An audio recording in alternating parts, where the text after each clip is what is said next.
Hey, I'm Kurt Davina. This is Dan Stryker. Hello. And we're here at Gamescom 2024, where we just played Starship Troopers Extermination. Yes. Are you a fan of the movie? I'm a huge fan. I am too. It's very, very good. I'm in general just a big Paul Verhoeven fan. Yes, same.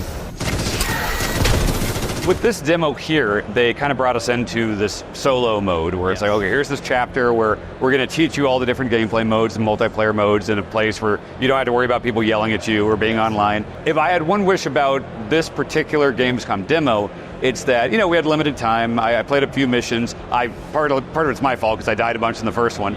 But I feel like I was just starting to see some base building type stuff that I was very curious about. I always like the idea of taking almost RTS elements and putting it into different genres. Yeah. And so it was the last mission I was doing, it was build an ore refinery and collect ore. And it's oh wait, I want to learn more about this stuff. And that was right when our thing was ending. So I am curious about what I didn't see. Right. Because the stuff I did was just exterminate these warriors, exterminate these guys. It was all literally you were in a tunnel. It was tunnel vision. You're just you're going through these caves.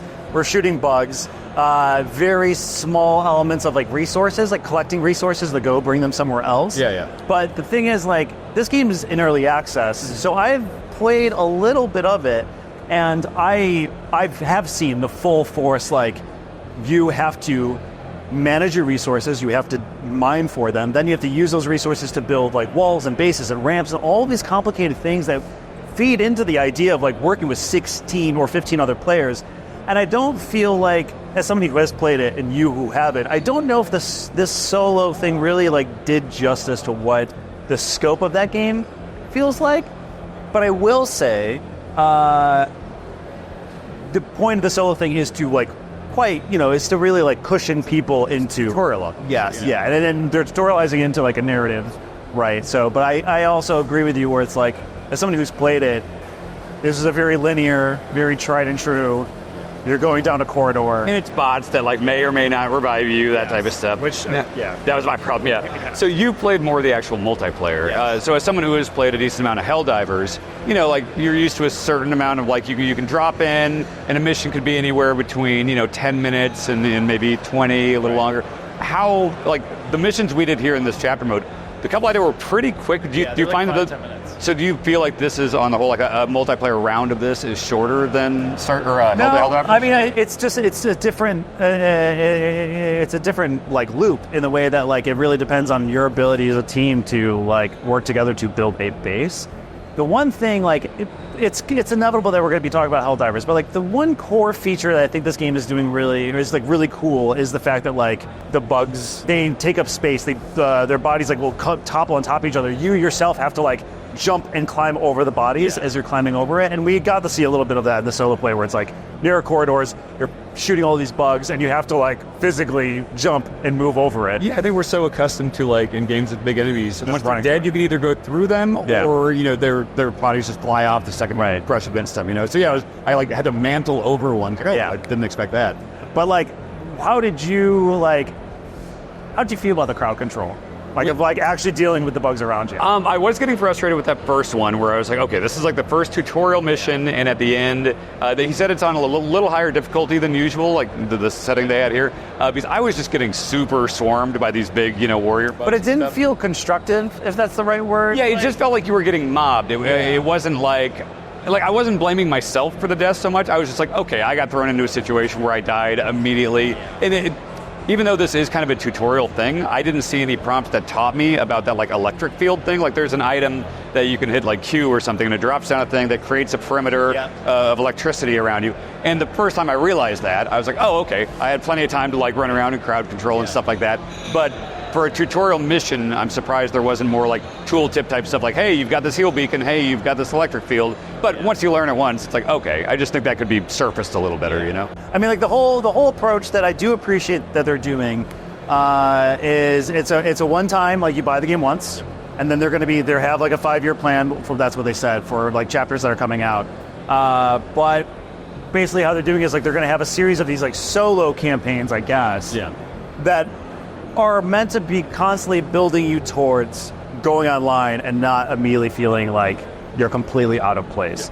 But it was really kind of promising in a cool way to know They showed us a bit of like the meta stuff too, which I thought was kind of cool. I don't know as much about it on the Helldiver side, but like it's a similar like kind of global map type thing. I like when games do this, where like Helldivers did it. Like I think Mortal Kombat X did it, 2 or 10. You know, where there is like a larger like time-based thing where you're picking factions or you're fighting a war or something. So kind of remains to be seen how that's going to actually like play out once this. They just like showed it and explained it. Yeah, so we didn't actually get to play it. They seem to take the clan stuff really seriously, where it's like you can create clans and promote people and things like that, and the clan leader decides like what type of missions you're going out on, and you can take things that aren't in the active playlist or the active rotation and choose to do it still, and it still counts towards the overall war. So a lot of those things that like, you know, until it's like out fully, it's going to be hard to get a sense of how that all works, but it's better than not having it there.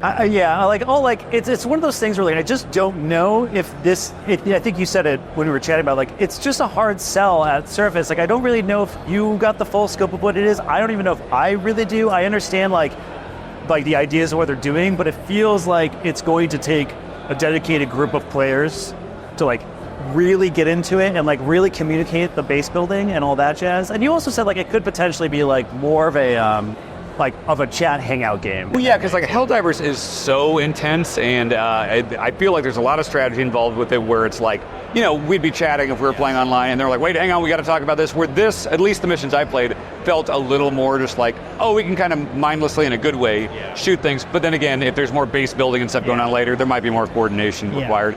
I do feel like it is kind of a hard sell in terms of like, Starship Troopers is very popular as a movie, you know, it's a lot of nostalgia for it. But Helldivers did do it so well, also in-game, you know, that like Starship Troopers, what we just played, it has the name, it has the license, it has Casper Van Dien, but moment to moment playing it in the game, I kind of felt like Helldivers almost did like incorporated more of that like propaganda, you know, hyper-militaristic stuff. Exactly, the next thing I was going to say is like I really do feel like they're kind of like, these developers are going to be in a tough spot. It's inevitable that there's going to be like comparisons, and I do feel like that's why it's like once people play it, they will see it as a distinguished, its own thing that's focused on base building. But the one thing I feel like we didn't really get to see is like how much of the Starship Troopers like feeling and propaganda is there. The most that we got was so Casper Van Dien is going to be like the narrator of like the campaign, and he's like older, he's missing an eye, which means that's canon now that he's like only got one eye, and he was absolutely doing his like best Michael Ironside, like grizzled older sergeant guy, which is absolutely fantastic.